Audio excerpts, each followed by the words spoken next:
welcome to ConverStayShuns. I am Devin, aka Lyrical Instrumentalist, and we have. And I'm Key, Vicky, Key. No other name, just Key. She a DJ opposing. Yeah, a little bit. You might hear me, see my skills, may flex one time. So, Key, what we're gonna be talking about today?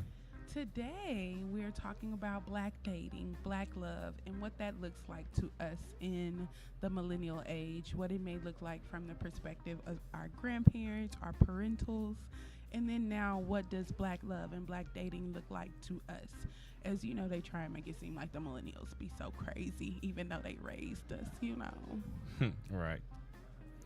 But first, before we get into that topic, let's decompress a little bit because we might get into a heavy topic. So let's just decompress just a little bit. How was your day?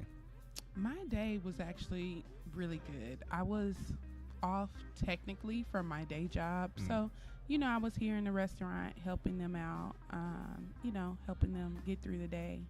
So I was, like I said, I was off, but I wasn't really off. Right, I you still work? Yeah. That's pretty much all I did. I worked, even though I was off from my day job, but work, I always work. It's like I don't really have no real day off. Right? I mean, I promise you, in my mind, it just so many times, I'm like, I don't want to do this shit. Like, I'm always hustling. And then, Jay-Z and Cassidy, I'm a Hustler comes on and the music just plays. And I'm like, I got to go get it. Right. That's for like the fam. I got to go get it. Yeah, that's all I do is work. Then I be tired all the time. But I be trying to pep up. You trying to pep up? You got to, you got to fake the funk. You got to fake it till you make it. So they say. Yeah, that's what I do at my regular job. But anyways, I'm not even gonna edit that out because most y'all at my job ain't gonna probably listen to this, so it don't even matter. So yeah, let's go ahead and jump right into the topic. So, what is black love to you? I think that's a loaded question. I mean, black love looks like a lot of things. I think we learn to love from those around us. And so as a result, again, it looks very, very different to a lot of different people. Right. I also think that black love, real black love, is so few and far between that, again, we don't know what it looks like a lot of times. I think when we think about what is an ideal relationship for a lot of people, we want what our grandparents had. I've never wanted what my grandparents had. Yeah. Right. But I mean, I get why most people want that. It's like you want people to stick around. And our grandparents, they was cheating too, Right. But they stuck together. It was just like, you do what the hell you do. But then they also stuck together because of that's how society said, basically stick with this person for these amount of years or stick together for the sake of the kids and all that kind of stuff. Your job is to work, my job is to do this. Exactly. And I think if we look at the time of our grandparents, that was in the, anywhere from the 30s to the 50s to the 60s for even some of us. And a lot of that time, women weren't really allowed to work, not to where they could sustain a family. Right. So it was almost like the system was set up for a woman to be in a marriage. Otherwise, she could not survive, you know, for the most part. Yeah, my grandmother, she actually never worked, ever. Really? So when she got with my granddad, pretty much he provided. I mean, of course, she was a house mom, but she never worked. From my understanding, she never worked a day in her life. See, and again, that's why I say, black love looks different to a lot of people. Because for me, like I said, I'm a hustler. I love to work. I overwork. I'm always working. Growing up, I remember a lot of my friends preparing for their weddings in middle school. And it's like, I want this kind of dress. And my husband, this, and my kids. I'm like, girl, we 12. I want to be paid. Whatever I do, I just want to be rich doing it, So I never really thought about, being married or anything like that, which I also find odd because growing up, my parents were married and not hardly anybody around me, Oh, yeah. So it's like my friends, their parents were never married. Right. And so it's all they wanted and aspired to do was be married. Right. And I'm like, my parents are actually married, and the shit don't seem that. I mean, it ain't that spectacular. Like my parents didn't fight, they didn't argue, they didn't do anything like that. But I just realized at a very young age in a marriage, more often than not, the woman took most of the sacrifices. And I was just like, that's a no for me, dog. Like, if that's what you want to do, that's cool. But I never wanted to be taken care of. I never wanted to really be somebody's wife. So, I would say I didn't even start having those thoughts probably until like the last 3 or 4 years. And I'm just like, I guess this is what people do when they get old, but before I wasn't that interested in marriage. And that, like you're saying, is also because of how society groomed, of course, like I said, our generations before us, but then how even society, well, actually the way society is now, marriage isn't even like a thing. Even if you're looking at TV, like, you'll see people, married or live together and stuff, but they're not necessarily married. So, like, if you look at older TV shows, they it was were all always about married. Always married and you didn't with shack kids up, and and they would absolutely not not ever show any television, anything televised, and you are in a, cohabitating in a relationship. Right. That wasn't the wave, know. So you're absolutely right. And then I remember even in college, a lot of my friends, like, I lived with some of I didn't live with my boyfriends. My boyfriends lived with me because I'm controlling and things. I need things in my name. Nigga, you ain't finna kick me out, because I knew myself. Like, oh, this is a phase. Like, my family, they knew me, I just had phases of things. So, I could have a situation or understanding with somebody, but I definitely could have that situation and understanding and appreciate that moment and know it ain't gonna be here 3-4 years later and totally be okay with that. Right. So I don't know, but I guess you're right. Like, a lot of times you wouldn't see that on TV or anything. You probably wouldn't see that, I would say, until like the last decade or so. Right. Like I said, a lot of that has changed, but I think society grooms a lot of people for all sorts of different things, whether they notice it or not, because once you start seeing it more in the media, like, things begin to become more socially acceptable. Now, the older generations, like you're saying, shacking up, are going to, of course, look down on you, are going to question you about it. Why are you doing this? Like, even before my wife and I got married, it was like, y'all better not live together unless y'all get married. It's just like, we're going to do what we want to do, really. But, I mean, the thing is, we're already in the stages of wanting to get married anyways. Right. So it's like we're not getting married because you told us to, but we're already because it was a decision we were making. Yeah. And I think also when we think about the pressure from the perspective of black familial structure, that comes a lot from being set up or dictated by the church. And I think when I would think about things like, when you marry a spouse, you become one. Right. And you got to be equally yoked and all of that jazz. I ain't gonna say shit, but all that jazz. And I was just like, but I was one before I met any of these niggas, so I never understood why we couldn't be whole by ourselves, right? And I think a lot of times with women, as we get older, we feel that pressure to get married and have children. And you can be a very successful woman in your mid-30s and not have children or not be in a relationship. And then everybody is not looking or focusing on your success, but they're focusing on why you not tied down and why you're not a mother. As opposed to with a man, I think a lot of times it's like, oh, he's ambitious, he's motivated, he's not trying to have a family until he got everything in order. But that could not be the case. But the flip side with that, we also get that same pressure where it's like, you ain't got you a wife yet? You doing this? Oh, you ain't, when you gonna settle down with somebody? Yeah. I mean, I didn't really get that from my parents, but friends, parents and stuff was like that, or just knowing different guys, they tell me that they get that same kind of thing where it's like, people asking them, like, but I know women get that too, like, well, you're dating this, you don't have kids yet, da da da.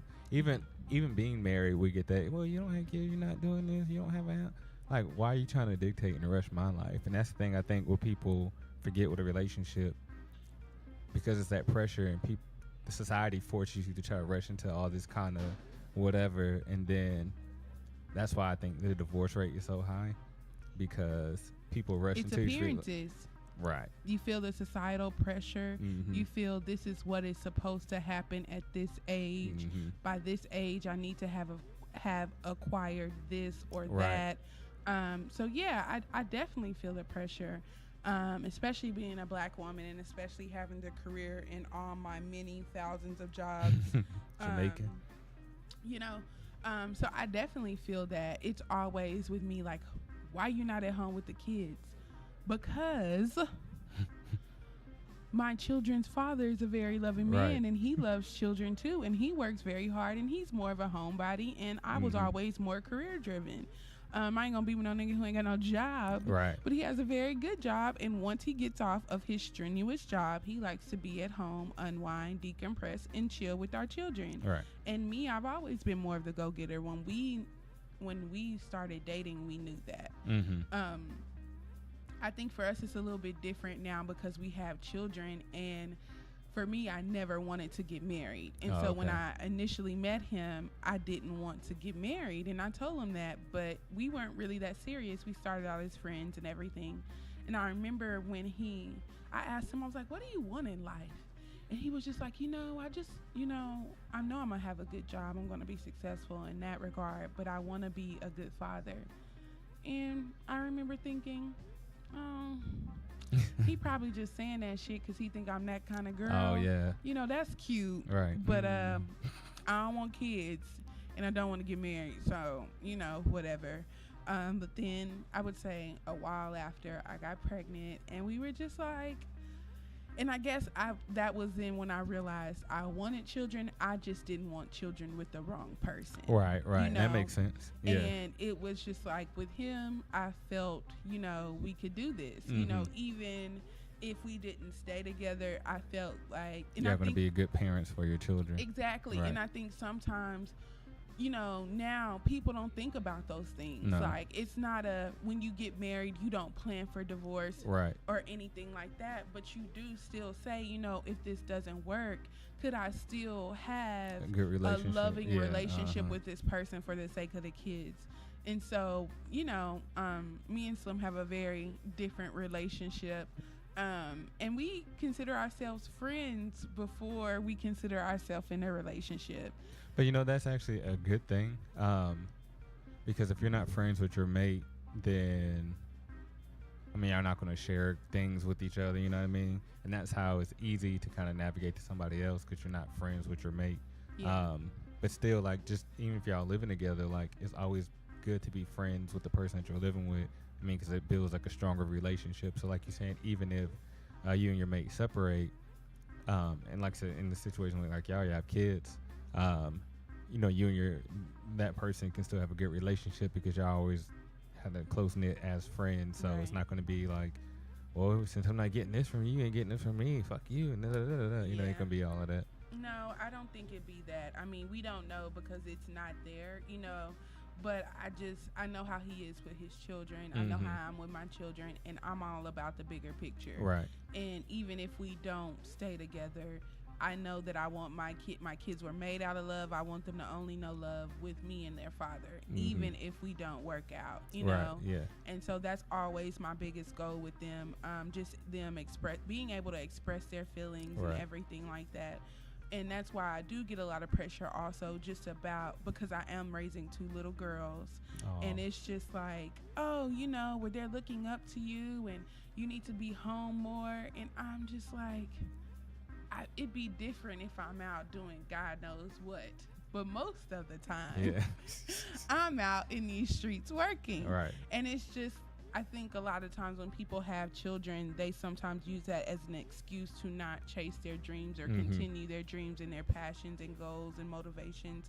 And I couldn't do that. I couldn't do that for my children because I felt like if they're watching everything I do, if your life is intentional in the decisions that you make, even having children, that shouldn't come in the way. And your children need to see you still striving for the goals and passions that you have, because then that influences them that you don't necessarily get up regardless of what may come your way. And so I'm very adamant on continuing to pursue my goals and everything, but I don't think it's now I don't think it's even from a selfish perspective, because I'm like, it's my goals and my dreams. Right. But it's really, I feel I almost have to do this for my children, because I'm like, if mommy's doing this every day, you know, mommy's going doing this. You need to see something that comes out of it. Exactly. You know, and so that's why I'm so just keen on continuing to do that. And I think I try and incorporate them in ways that I can. Like their dad, he does audio engineering and stuff, and they love music so much. And so to see him sometimes like recording with them, to see my youngest daughter like picking up melodies, that's cool. making songs on her own. And, you know, I manage galleries, a couple galleries, and I bring them to a lot of my exhibits now. And so now my daughter thinks she's an artist, you know, and it's just, those are dreams and passions that I had in helping artists and helping create and cultivate a creative platform in Austin. So to see that even come into fruition with my own children, you know, I'm appreciative of that. You know, see, and that's how you groom the next generation. My dad even said his generation failed our generation in the sense of just like stuff that they distilled in us.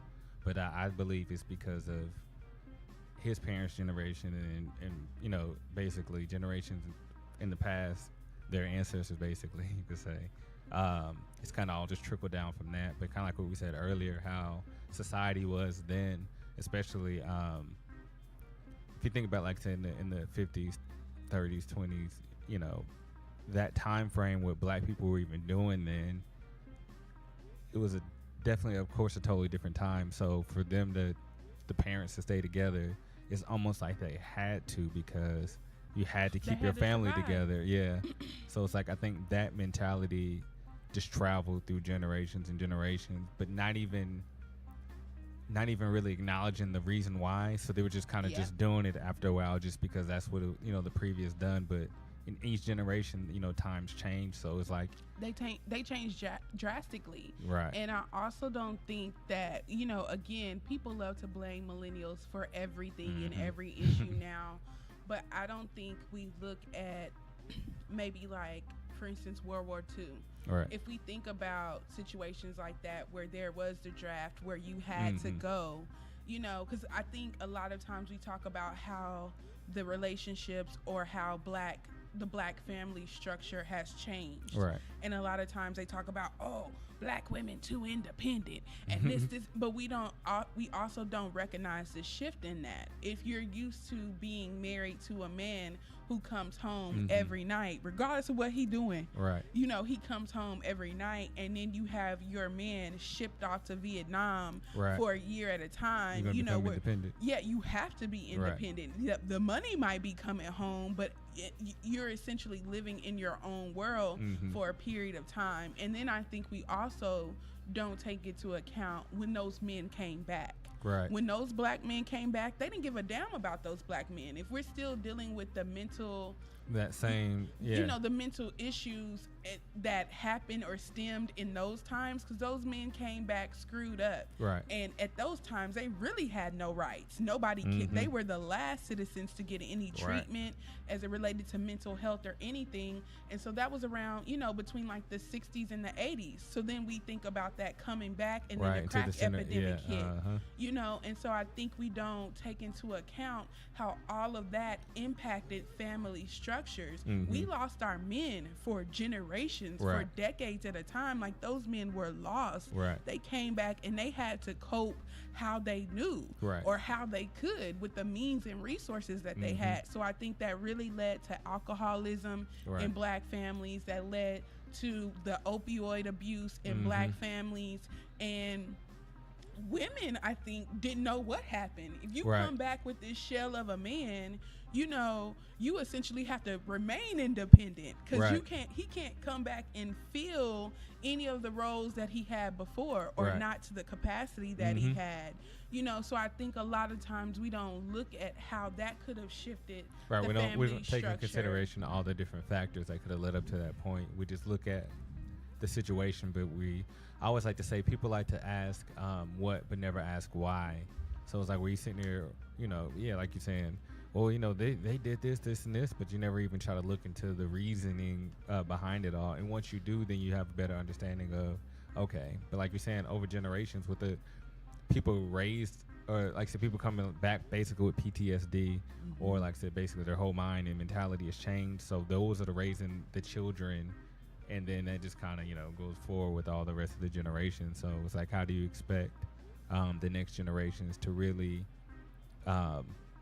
be better in a sense? So like with the millennials, it's like, I think that's where that started to change, where it's like, you know, people start to open their eyes, like we can't be like how our parents were in that generation.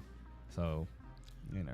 Exactly. And then I think they also almost raised us with this sense of entitlement, because we were the first generation where it was, you can be anything you want to be. Right. You know, we were the first generation where we got the participation trophies, you know, so you didn't have to be good and score. Right. You just got, you know, you got a trophy for showing the fuck up, you know.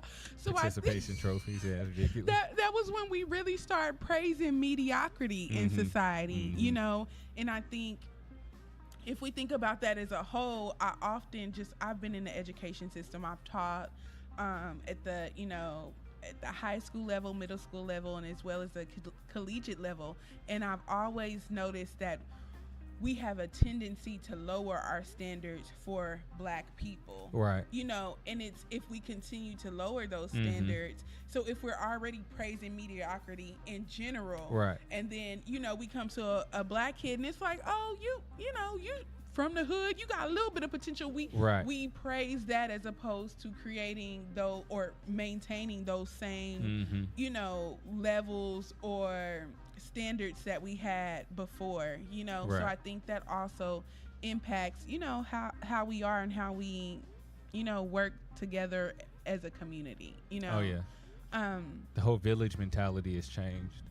Yeah, but I think we were probably one of the first generations that just didn't have daddies like that. And that's true, right? It's just like, for whatever reason, we didn't have daddies like that. And I saw, like I said, I was probably one of very few that had both of my parents in a home. And so I would just see how, like, my friends, I remember one of my friends, it was funny back then, but looking back at it now, I'm like, how hurtful could that have been? It was like four of us that grew up from middle school all the way to high school. And my friends with the single moms, they would sneak out. They would play their They would play their moms against each other. Mom gonna be at her house. She gonna be her, you know. And so mom is either at work or she trying to, you know, she's Stella trying to get her own groove back, you know. So it was like they could play each other like that. And I remember they would be like, Key, you can't go nowhere. You can't never do anything. And it was one other friend, both of her parents were together, and she would, you know, be offended by it. I wasn't offended by it, but I had both my parents. I was still getting my ass whooped for shit. Right. Everybody else, their mamas was already tired. Yeah. No, I was still getting my ass whooped. And I remember they were asking, like, you'll never be trying to sneak out with us? And my friend was like, because we got daddies. Oh, and you know, and I was like, we laughed about it then, and that's so fucked up. Yeah. But I'm like, we couldn't do that. If one parent was gone, one parent was still at home. But see, the crazy thing is, you can still, there's a lot of people's homes, even like what we talked about, like where the dad might have this or the mom, whatever. But there's 2-parent homes where I think some parents stick together for the sake of the kids, but that's not always a good thing either. I mean, because some people are like, well, yeah, I grew up in a 2-parent home, but like, was that a good 2-parent home? Because, you know, there could have been the parents could have been at, you know, each other's throats all the time. Mentally, and then you're teaching them that love is violent or right. that it's volatile like right. that. I agree. So, like, I disagree with people like, oh, you got to stay together for the sake of the kids. I was like, no, because that can hurt the kid even more than if it was a single, you know, the relation or the split parents, basically. Like, you run the risk of harming the kid because now, like you're saying, they don't understand what love is. Exactly. Yeah. And I think that's why so many people praise our grandparents. But we know the stories. We know our grandparents. We know our grandpas right. cheated. We know our grandma usually couldn't find a job or anything like that. We know she could have probably done her own thing, but definitely not to the extent of the grandpa. You right. know, that was just what it was.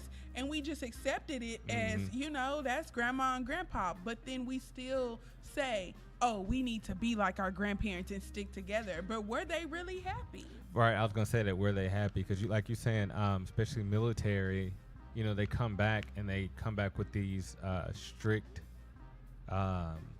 Yep. practices, you can say, right? So that rigidity. Yeah, my dad was in the military, so was an Army brat. Mm-hmm. I remember my dad, being from Arkansas, being, not really having a way out, so having the Army, and it's like, even the Army is, I have mixed feelings about that because they do prey on black and brown people, in disenfranchised and marginalized communities, and they're preparing for them as soon as they get ready, and they usually put them on the front lines, so my dad was very, very strict, strict to the point to where I remember growing up, we could listen to whatever songs we wanted to listen to, but at any point in time, because we traveled a lot being an Army, he would point to like a billboard or something, and if we couldn't say the words on the billboard or something, we couldn't read that, we got popped in our mouth. And you're not about to sing not shit else for the rest. You think you're finna be singing R&B and shit and your little ass can't read them words up there?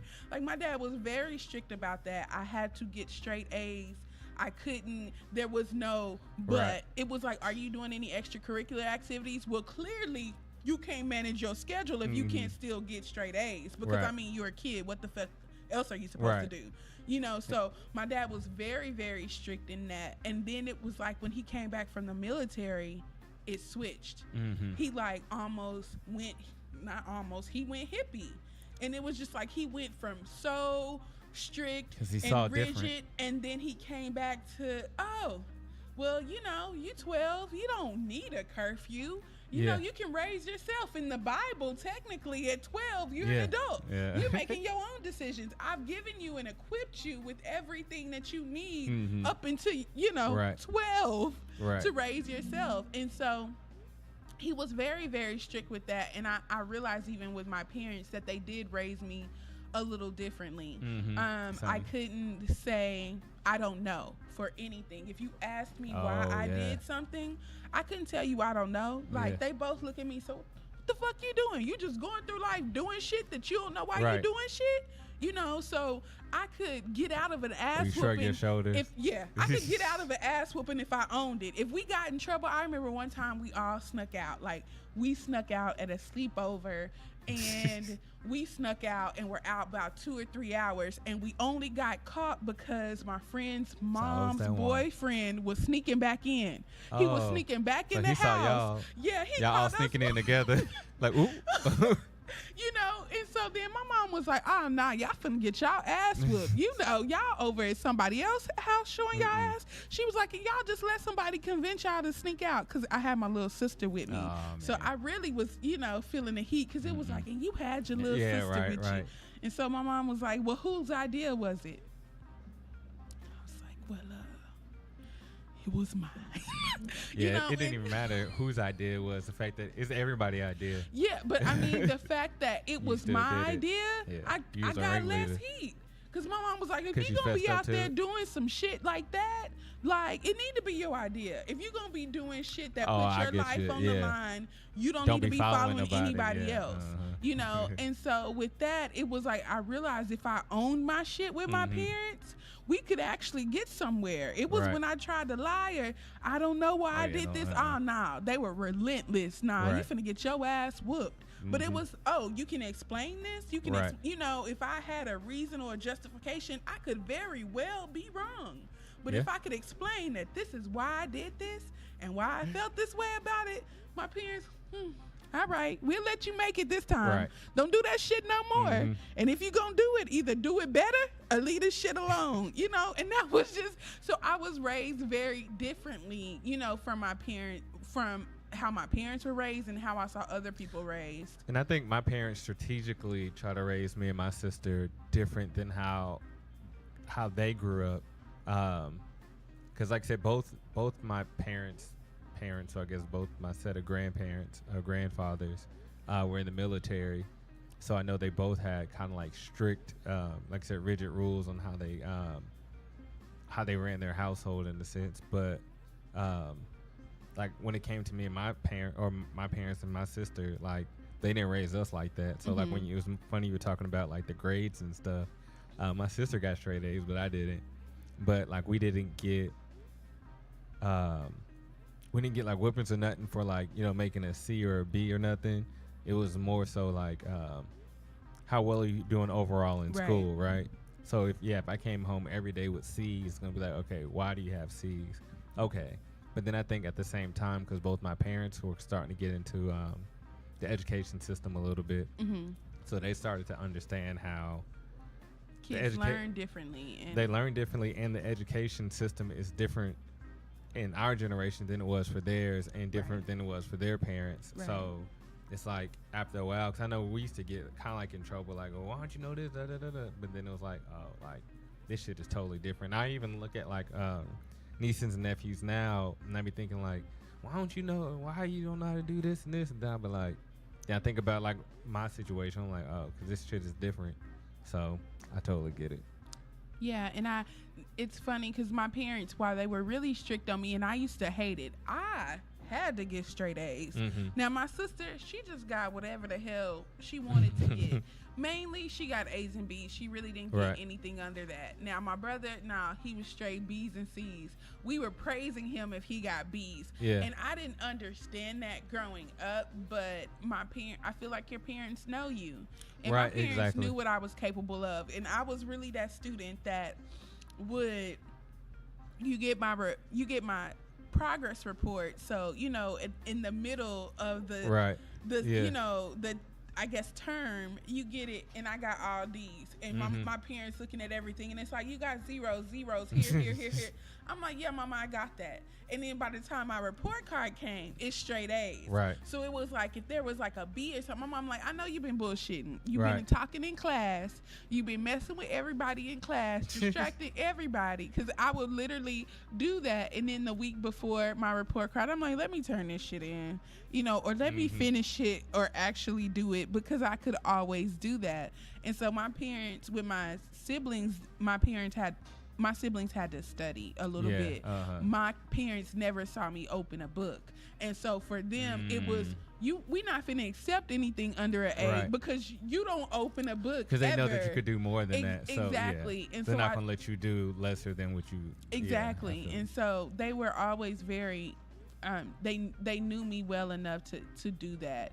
And I still appreciate that. I feel that at times I wish I struggled more in high school and stuff, because I never learned how to study because I didn't have to. And so then in college, I went from straight A's to, my motto was, if I don't feel it, I don't force it.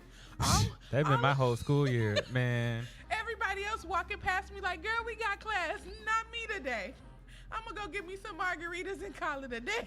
Like, that was me, but I didn't have that work ethic because I knew I could always make it up. I say I like the way my parents raised my sister and I, but at the same time, I would say I hate it only because like kind of like how you say you're raising your kids. My parents raised us like that, and for me, I'm like real analytical already. So I basically already figured out. For one, I already stopped saying the Pledge of Allegiance. And I'm 33, so this is whatever grade, that was a long time ago. But, you know, now it's a big ordeal with people saying the Pledge of Allegiance. But I already figured out that God was in the Pledge of Allegiance. And once y'all said God's not supposed to be done at school, because they already did the separation of church and state. And I was like, oh, shit, I'm not saying this. Like, and this was, I'm going to say like 4th or 5th grade. Like, I was like, oh, okay, I ain't got to say this shit. And then I figured out what the Pledge of Allegiance meant. And I was like, this shit ain't for black people. So then I already stopped saying it. I respectfully stood up.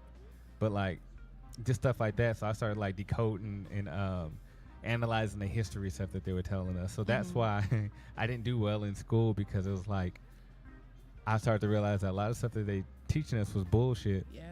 So I'm like, I'm thankful that my parents raised us the way that they did, because I'm like, it helped us, you know, think better. Yeah, and it's funny because my parents, if they got called or got calls from school, they knew which kid it was. I knew he was going to say that. Based on what happened. Like, I remember if they got a call from me more often than not, it was because of my mouth.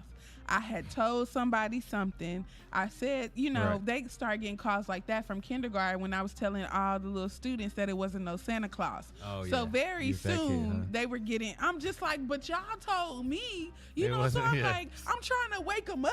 I'm make trying these to wake kids my woke. little kindergarten That third eye, peers son. up, you know? So they already knew that. And then I remember they got a call. I remember in sixth grade when I moved to Austin. And I got into a fight with this Mexican boy because he called me a nigga, and everybody was like, "Oh, it ain't that big deal." But I'm like, that big of a deal. But I'm like, when you coming from Arkansas, and it's only black people Right. and white people, Mexican people, that ain't your lane. You can't Right. say that. So I didn't understand that. That was probably in the first week of school, and they called my mom, and they was like, "You need to tell your mom what you did." And I was like, "No." So I'm on the phone saying, "No." My mama came up there and whooped my ass. But I'm like, I'm not finna tell you what I did. If she gonna tell on me, she gonna tell on me. Right. You know, so if it was, yeah, like, and that continued. I remember I got in trouble for a teacher told me I wasn't gonna be nothing in 7th grade, and I was like, who the hell you think you are to tell me some shit like that? So yeah, I got in trouble for that. I just always was, and then I got snatched up in 6th grade because it was either 6th or 7th grade when my 6th or 7th grade when 9/11 happened, and right after that in Texas was when they started forcing everybody to say the Pledge of Allegiance. And I was just like, I'm not gonna say the Pledge of Allegiance. And then they wanted us to say the Pledge of Allegiance, and then they wanted us to say like the Texas Pledge. Oh, And man, that pissed me off. I was I'm like, what the fuck is a Texas pledge? This pledge is stupid. Both of them are stupid. But it was a black home ec teacher that yanked me up because I wouldn't stand for the pledge. And he was like, I'm a vet, and this. And I think that's man. what got people is they didn't think I had a daddy, because most of them kids didn't have a daddy. But I had a very, very active dad. My dad was the Girl Scouts troop leader. My dad was president of the PTA. You know, so my daddy didn't play that shit. You So know. check this out. And this is still brings back to relationships too. So I have a family member, him and his wife are separated or divorced, and they have a daughter. And recently, and I'm gonna ask you a question after I say this. Well, I'm gonna ask you this question first, and I'm gonna come back to this, whatever. So with you and Slim, do y'all have, I guess I ain't gonna say meetings, but maybe meetings about like different perspective on how the kids, or y'all just already in the same mindset about it? I think with us, we talked about it a lot. We talked about it a lot, and we took mainly principles from how my parents raised me. Okay. Because I joke about it, but it's really no joke at all. Slim was raised with a cult, with very cult-like ideologies and things like that. Yeah. And I would joke about it initially, and I never really asked him too much. But I mean, after you're together 6 years, you start picking up on things. And when he would tell me stuff about the church, I happen to have a degree in sociology, not just marketing, but sociology.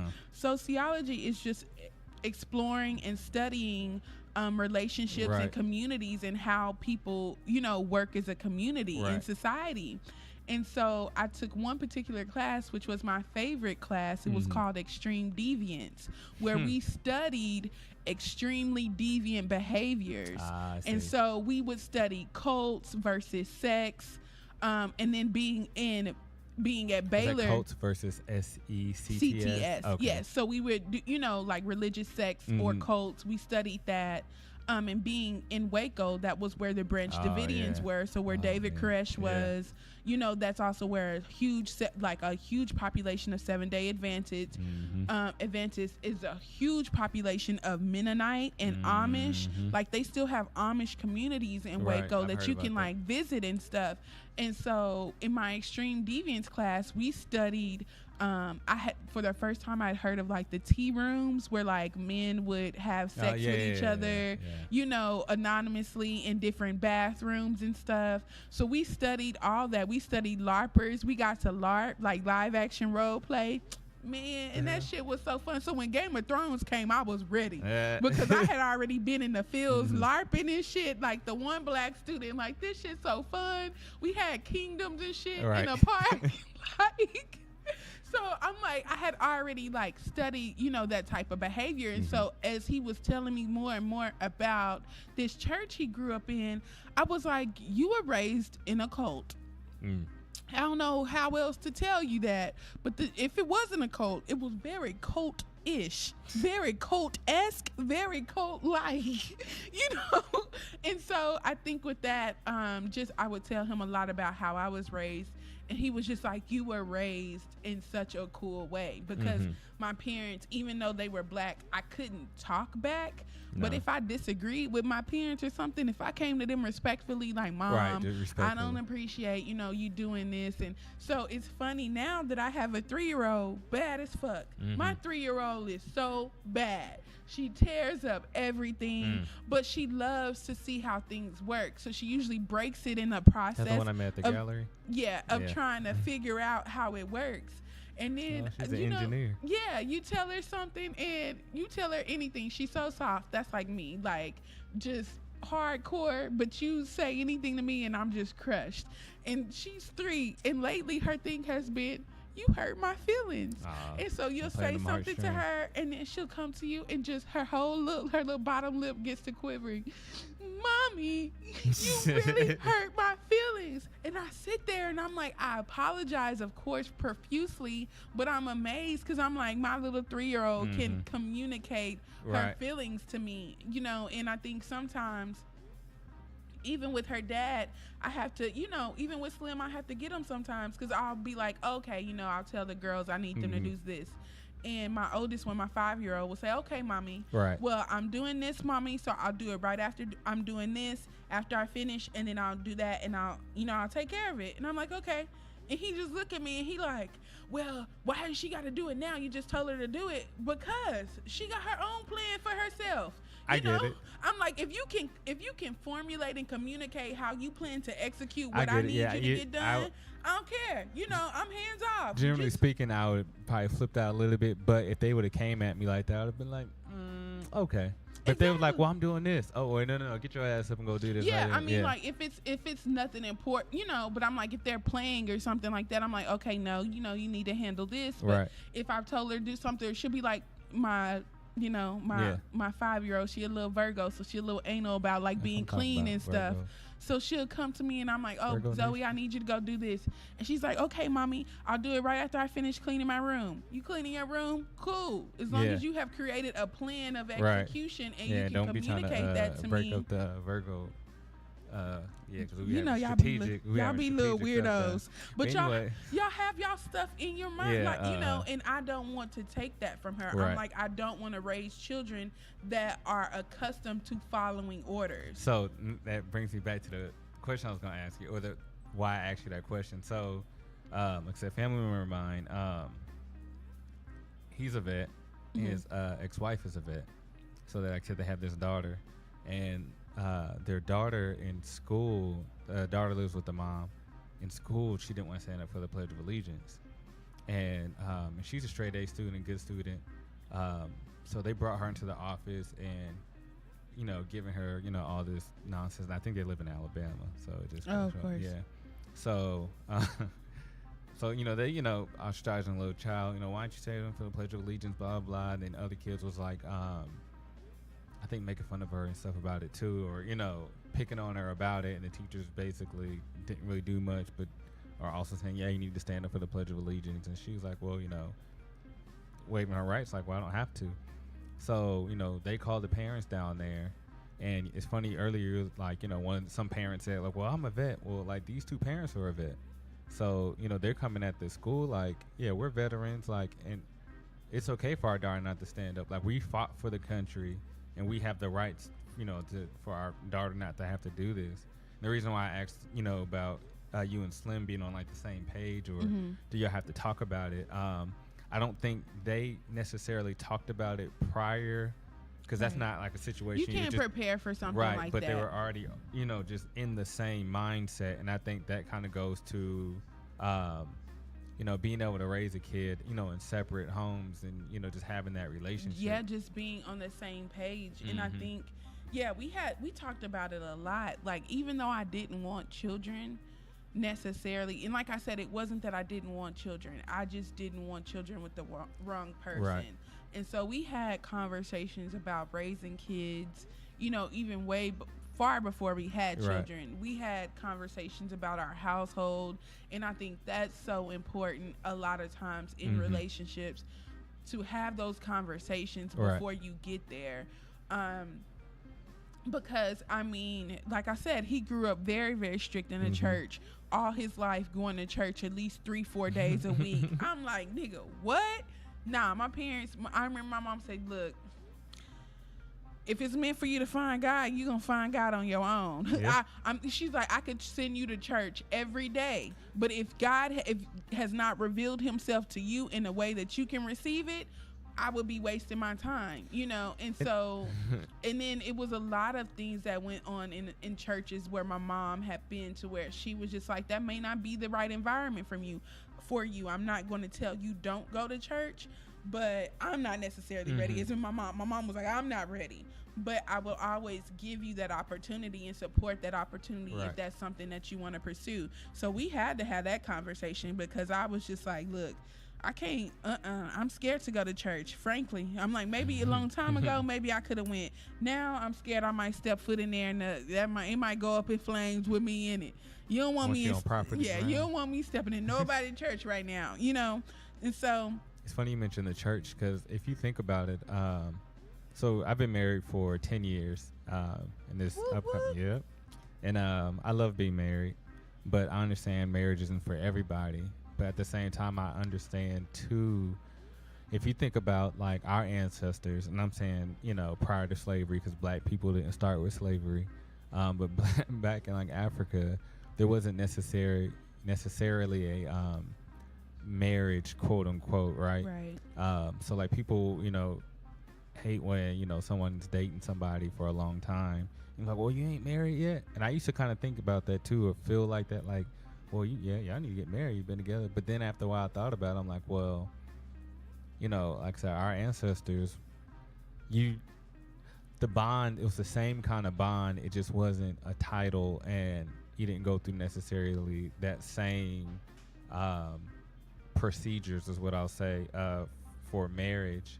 Because marriage, that word and the how it's traditionally done in America, is really part of the church. Right. It's not necessarily a thing of our people, of how that went. Right. Though, like, we had sacred rituals or things like that. Exactly. So like when we got married, we just went to the justice of the peace, because like we didn't want to spend a whole bunch of money on a marriage and then have a ceremony, or was it the reception? The reception. Shit, I don't know. Shit, you think I wasn't even there. Have a reception and then pay, all this money for both. So really all we did is went to the court, and then we had our reception was like 6 or 7 months later. It was like way later at the end of the year. No, we got married in February and our reception was in November. But basically we had like a live band there, and like set food and drinks and all this kind of stuff. And we did second line because we're from New Orleans. Of course. And but like that was like it, that was the ceremony, and that's how basically, if you think about our ancestors originally did stuff like that. They just had a ceremony where what's the word, kinship? Is that the word I'm looking for? Maybe. I'm not sure. But courtship. Okay. Yeah. Like kinship. I don't know what the hell. But they would court each other like that, and it wouldn't necessarily be no written document and all this kind of stuff. So I get it. Like, so I get like not actually going through the. Yeah, and I mean, now I'm coming around to it. Slim wants to get married, and now I'm just like, you heard that deep, that exhale? That was yeah, I've been running. I have been running for marriage, I think, and commitment, and I don't know why. Is it the commitment part? Is that bothers you? I think it's the commitment part that bothers me, just because I feel like in society, a woman is expected to raise a man, and I ain't trying to. It's supposed to raise a man. Yeah, I never heard that. That's backwards. That's why I say I think that most times in a marriage, women have to make that sacrifice, because in the process of becoming one, a lot of times her dreams and aspirations usually take the back burner, especially if you're building a family. You know, so it's, you got the children are here now, so the wife is automatically going, you know, and then the man can still pursue whatever, but she needs to make sure at home stays intact.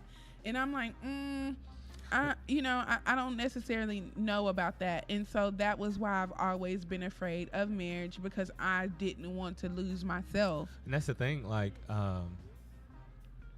because like I said, me and Tia are both artists, so, and we both knew that before our relationship, and knowing like we both were passionate about our career, so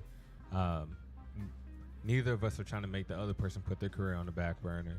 And I think that's how it needs to go into your relationship like that, where, you're not forcing the other person to do that. And it's interesting you saying, like, when people always say, well, now y'all are one, but like you're saying, y'all two wholes, so you're two, but you're balancing each other out. You're not, sacrificing nothing for the other person. Yeah, so I think with us, we try and have a healthy balance. Like, we hang out. There's times where, the kids are in their room playing and it's just mommy and daddy alone time. It's times where then, we're with them. It's movie night. Right. It's time where I'm like, you need to go out with your boys. You're getting on my nerves. You need to go have some you time, and then it's vice versa, And so I think with us trying to have that balance, it has been cool. I think for us, it's weird that so many people aspire, or I don't know, not envy, but a lot of people admire our relationship. And it's weird to us because it's like every day is a struggle. Like, that's my best friend. But I'm like, we work at it every day. And then also a lot of times people just see the outside. Like, some people, which I still don't know how some people don't know, but we've been in an open relationship. Of our 6-year relationship, we've been in an open relationship like 4 years. And so people be like, y'all so happy. Yeah, but we're also in an open relationship, and I think that totally takes people, just left field. They're like, I'm like, what? Like, I would never share. I would never do this, do that. And then it's automatically, I'm assumed, more often than not, I'm assumed to be dumb. It's like, you let your man do this. And it's always funny to me because I'm like, if you're having an open relationship, that means y'all both have the understanding to do the same thing. So why would it just be one? Exactly. And then it's always, I wanted an open relationship. So an open relationship was my idea. And so it's odd when people automatically assume that it was my boyfriend's idea to have an open relationship. Right. No, he wanted to get married off the bat. I'm just like, wait, let's see some things. Let's try some things, And so we've been open for 4 years. And it's been a journey. It's been very interesting. I don't think I wouldn't change anything about it, but it's definitely different. And it's like, people, I think they think, okay, because it's an open relationship, you can automatically have sex with whomever you want. Technically, yes, we can, but you have a communication about it. Yeah, and I feel that, honestly, we are less... I don't know. I feel like we have less situations or relationships with other people, less than like people who are in committed relationships. Because I'm like, I find out about other people cheating so much.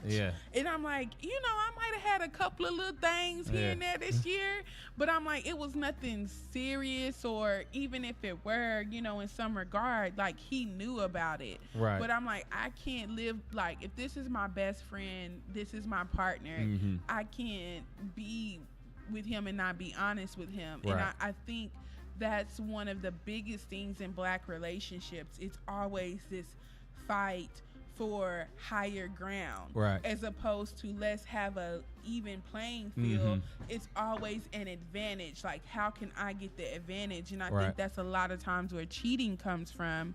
It's a power thing. Yeah, it's a power thing. And I'm just like, no, like, I just be loving people. And I feel like, you can't get the same thing from everybody, you know? And I don't want to.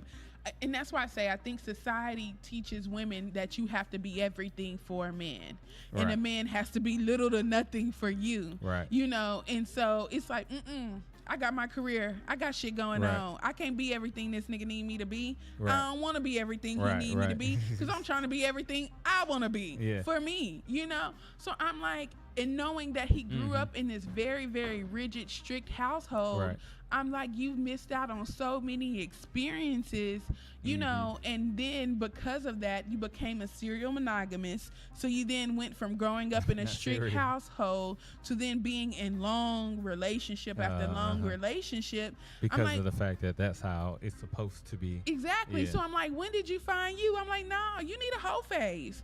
And we best friends first, so I'll let you have your little hoe phase. You know, but I'm like, people are like, oh no, I don't share and all this, and I get it, but I'm like, a lot of times you sharing and you don't know. And if this person didn't come out the womb and wasn't betrothed to you, like, you know, like an arranged marriage, then no, this was somebody else's person before they got with you, you know. And I think so many times now we look at black love, we look at love period as an obligation, as a way to pay people back, or as a way of owing people or possessive. Yeah, love isn't genuine anymore. It's like a it's an ownership. It's a you said I owe obligation. You this. It's I owe you this, or you did this for me, so I gotta do this. So people feel stuck, and I'm like, I never be with a nigga who feel like he's stuck with me.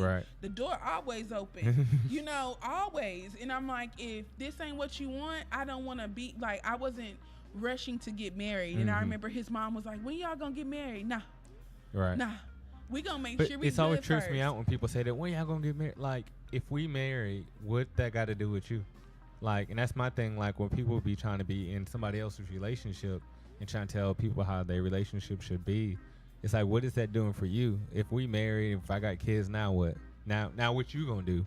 It's like, oh well, now is that gonna make you happy? Because if so, then you need to reevaluate your own life, because if you're finding happiness in somebody else's relationship or what somebody else is doing, that means you're not finding happiness within yourself.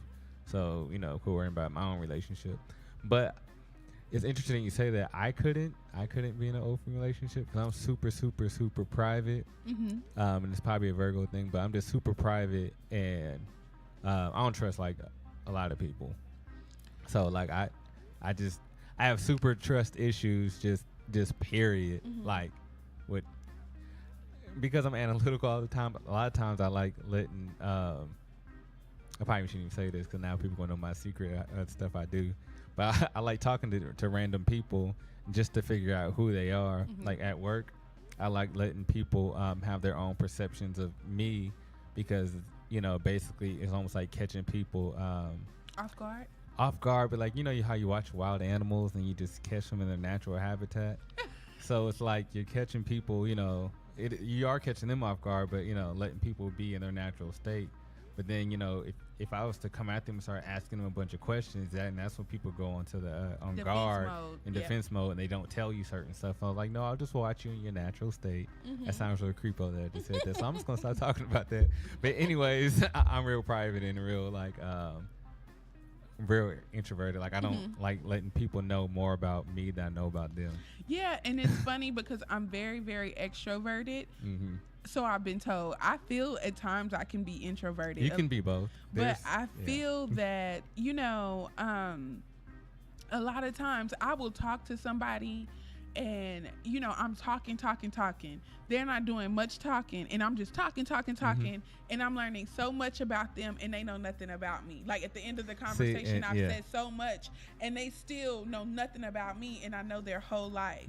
And I think I'm just the total opposite. I can let people talk. I always say, if you let somebody talk long enough, you can figure out a lot about them. Yeah, they'll tell on themselves. And I think for me, I'm also the same way in that I am private, and I don't want people to watch me. So it's almost that if I'm talking to you, I'm distracting you, I'm figuring you out, and you think we're getting somewhere, but we're really not. You know, you still, we walk away from this, and you know nothing about me. One day me and you going to have a debate about something, Keith. Okay. Just it's gonna be a battle of the minds. I already can see it. Just letting you know.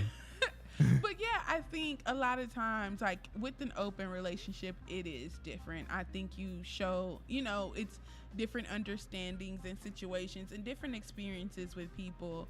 I don't think, I would say in my open relationship now, it's probably been the most, not complicated, but I am involved with someone else now, and it's different, just because I think before it was always like, this is what it is. This is maybe just like a sex thing. This is maybe just like we like to go to the bookstore and read shit and then have these intellectual conversations. Right. But I wouldn't necessarily want to be with you. I would say now I'm involved with somebody and it's a little bit different because I do really like this person. And it's like, I don't know where this could go. And I think that's very different. And this is probably way more complicated than earlier, like last year and this year, where I had a male partner who lived with us. So he lived with us for an entire year. And so it was me, it was Slim, and then it was him. And we lived together for an entire year. And it worked. It worked seamlessly. The only problem was I was like, this shit works too well. You can't necessarily. Everybody too comfortable. Yeah, everybody, and it wasn't even a too comfortable thing, but it was like I said, I be working, I'm hustling. I come home and the house is spotless. Dinner is made. The kids have been bathed, fed, everything. I come home and these niggas playing NBA 2K. They look back at me like, hey, you got a plate in the microwave or something. Yeah. And I'm just like looking at both of them like, is this real? And they got cool. Like, it went from them not necessarily caring for each other from like years past to them coming together and us having an understanding. And it also got to the point to where like my other partner who lived with us, we were intimate initially, but I saw their relationship and they got so cool and so close. I was just like, I don't need that. I'm like, I don't want to complicate that. I don't want to rock the boat with that. So it went from us being intimate to us just being cool, you know. And it worked. It worked for the kids. It worked for us. It worked financially, and it's cool to hear you talk about this because, like, for one, I'm sure there's a lot of people out there like that you would never hear this from, just because of the fact that it is kind of taboo in a sense, and a lot of people, if you talk about it, people are already going to start judging, which I'm sure you probably get judgment every time you talk about it, right? That's why I'm very private about it. Like, people don't know about it, and that's why we probably need another conversation. I mean, we can actually because we talked more about like parenting than anything, but like it's very different. Like, I could talk about the not necessarily rules or anything like that, but just the understanding that we have, and that it's like you need to share with your partner. There should never be anything coming to me or him that we don't already know about, I think that's going to be a topic of next week, taboo relationships. Well, then maybe we need to go ahead and wrap it up because that'll be for, next week's conversation. Yeah, I think that's what it's going to be right there. Yeah. But like I'm glad you said that and brought that up because, again, a lot of people don't talk about that. So that's crazy. I wouldn't do it, but I respect people that do it. And like I said earlier, I don't understand why people. To me, if you and your situation, your group, your people, everybody in your household is happy, why should anybody else care about that? I agree, and I think I've always been a pretty open person, and I remember I never really understood why we care so much about gay relationships. See, I was gonna, it was just gonna be on next week too. It was so weird to me because I was just like, what you eat don't make me shit. And I'm like, we talk about gay relationships and this shit getting up to Supreme Court, and I'm like, that's taxpayer money. And I'm like, if we said that United States was founded upon separate church and state, then we cannot, combine those things. That should not be up for discussion in the Supreme Court. And furthermore, since I'm on my soapbox, on that soapbox, if we got all these mass shootings and shit, I ain't seen no gay people shoot nobody. It ain't no gay people going up there on them towers shooting people. You know, so I'm just like, My thing is that we worried about the wrong thing. We worrying about what somebody else. First of all, yeah, I was going to say something probably real vulgar. But anyways, we're worried about what somebody else doing in their bedroom, but they got a whole bunch of other shit that's way worse than who you sleeping with. Like, I still got to come out my house and be a nigga. Like, you know, and look, I mean. I'm afraid of walking out of my house being black. And I ain't afraid of walking out and some gay man whistling at me. I wish if the options was a gay man was going to whistle at me. Or get shot by the police. I'd go back on Rainy Street and gay pride and get all the gay men to whistle at me just to avoid the one. You know what I mean? Like, exactly. I'm just like, we got to worry about being black in America, which is another topic. But we got to worry about being black in America. This gay person, you know, however this person identifies, that they're not bothering me. Mm-mm. Like, live your life. I want you to live your life to the fullest. And I don't know. That's probably my biggest issue. It's that we are always worried about what the next person is doing and what the next person got going on. And I'm just like, I can't, you know, and so even though we are happy in our relationship, people look at us and I'm like, I don't know if we're happier because we have an open relationship.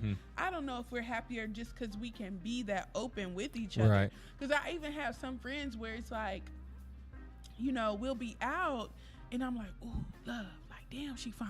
You see her? Ooh, she fine. Yeah. You know, and he'll be like, damn, I wouldn't even look it. And then he looks, he's like, oh, nah, like, she fine as hell. You know, and we just, like, laugh about it. And then that's the end of it. I might be talking to him and somebody walk by and it could be a man. And I'm like, ooh, he fine. It just slipped, you know. Yeah. But then he, like, might just laugh it off or something, like, you know. But I think, you know, I have some friends where it's like, I wish my man would look at another woman. Bitch, he got eyes. You know, he may not tell you how he feel or the thoughts that he's having about another woman. But I mean, you can't stop a person from seeing, you know, and I think sometimes poke your eyes out. I think sometimes in relationships, like, we just create too much. And that's why I'm like, if anything, I need you to be my best friend first. And that's what I told him. I was like, niggas been trying to tie me down for a long time and it ain't happened because I be running. But I'm like, so you gotta trick me. You gotta be my friend first, because I love my best friends. I love my friends. I'll do anything for my friends. But if I'm thinking that this is just a relationship, oh, that shit comes and goes. You know, but I'm like, if I have something vested in this is my friendship, this is my best friend, because I think you fall out you form a deeper bond at that point. Exactly. And I think you fall out of love easily, and how how quickly we can be just stimulated. I think, you know, we look at social media, we see, you know, all these, you know, video models, we see all these different people who can present their life how they want to present their life. Everybody looks enticing from the outside looking in. And so I think, you know, us having that friendship, it's easy to bail now. Everybody, you know, it's like, especially me, that used to be me. This shit ain't fun no more. I'm in my own shit, so my shit already in my name. So let's go ahead and make, you know, the proper steps to exit you out of this situation. You know, you know, to, you know, I guess, you know, So I'm just like, now that we're friends, I think about things on more of a deeper level of because you don't want to destroy the friendship. Yeah, I'm just like, this is my friend. This is a person that I share my children with. And so some people think it's weird that, like, at times I don't think we forget that we're together, but it's like we friends first, and it's really like, so I don't get women trying, like, old women have a thing for him. Old women have a thing for him. Cougar?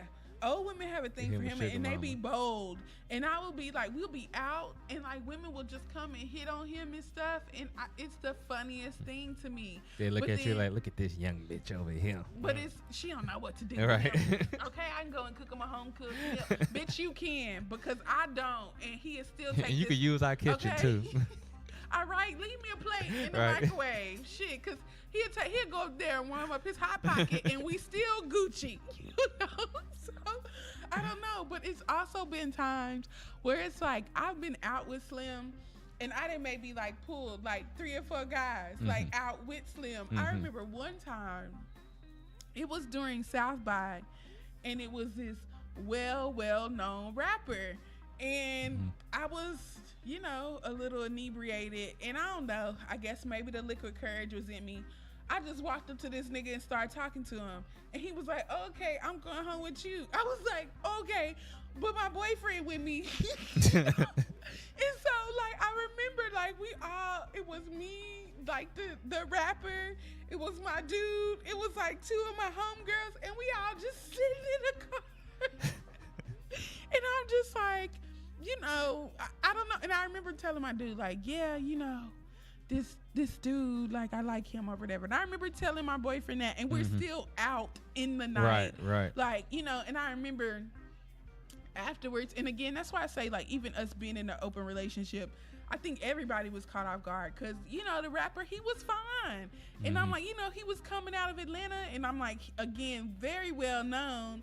And I'm just like, you know, I remember leaving with him. So we all, like, my dude drove, and my friends was with some of him. Like, some of my friends were with my dude, and then some of my friends were in my car. And so when we split up, like, the rapper was with me, and then my dude was Slim's driving his car. And afterwards, he was just like, I told Slim, I was like, all right, I'm going to take, you know, him home. Because, like, during South by, like, everybody Ubers everywhere. So I was like, I'm going to take him back to the hotel. And he was like, okay. And so I was going back to the rapper's hotel. But I went back to his hotel, and I was just like, yeah, I'm just going to drop this nigga off. So I just dropped him off. And I think that took my boyfriend and him by surprise. Because it was just like they just assumed, and I'm just like, no, I'm good, you know. And then it was like the next year he came down, I saw him again, we still didn't do anything. And so I guess sometimes when people think an open relationship like automatically leads to just sex, and I'm like, no, not always. Like, it just wasn't. And I'm like, I thought he was really attractive, but I'm just like, that's not always when your interest or whatever at the time. Yeah, exactly. But I mean, it was funny to do that. And now it's even more hilarious because today is Slim's birthday. And I'm throwing him a surprise birthday party tomorrow. Is he is a Scorpio. I know. I got a thing for Scorpios. I found that I have a thing for water signs, though, like Scorpios and Cancers. I don't care for Pisces. I'm a Pisces. I got enough of me. But yeah, I have a thing for Scorpios and Cancers. But his birthday's today, and I'm throwing him a surprise party tomorrow. And I remember I invited one of the women that he was involved with, and I know to him he's probably going to be surprised because he doesn't know what's happening. But I really, after I sent it, I was like, hey girl, how you been? I ain't seen you. Slim told me about the move. I heard everything went well. I'm throwing a surprise party for him if you want to come tomorrow. And I know, like, tomorrow it's not going to be awkward or anything, just because it's funny to me. But I'm like, I really had to ask myself, did I really just invite his side chick, like, of a couple years back to his surprise party? It's gonna be entertainment for you. I mean, but I'm like, to me, it's all love. And honestly, I liked her, and I'm like, I like her. And oddly, like, to other people, I'm like, they would know that. So she'll be there tomorrow, and people won't know. Yeah, exactly. But I'm like, you know, and I'm not going to. It doesn't have to be an obvious thing. You know, it's irrelevant. Yeah, absolutely. But I'm just like, I liked her because she cared about him, and I'm like, she cared about him more than these little things out here with just, you know, because I would always tell him, I was like, look, man, I don't care about us being open. I don't care about you doing your thing, but you can't be out here getting played. You're a reflection of me. And they see that good job on you. They see that little construction uniform. I said, you know what they see? Stability.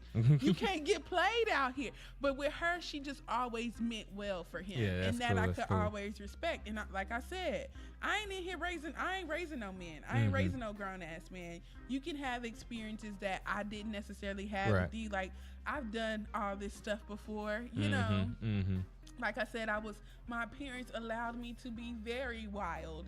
So I remember in high school, I had my little condom jar, you know, on my little, like, I remember on my dresser, I just had a little condom jar that I would, you know, fill up. They could see it getting low, you know, that I would just fill up periodically, you know, but I also was like the last one to have sex out of like all of my friends, but I could have those conversations with my mom, my parents. I could be open like that. Yeah. And so I guess that then kind of trickled into our relationship. And I'm just like, just tell me, like, let's be honest. We don't have to do the upper hand type thing. Let's just be real about some things. You know? Oh, yeah.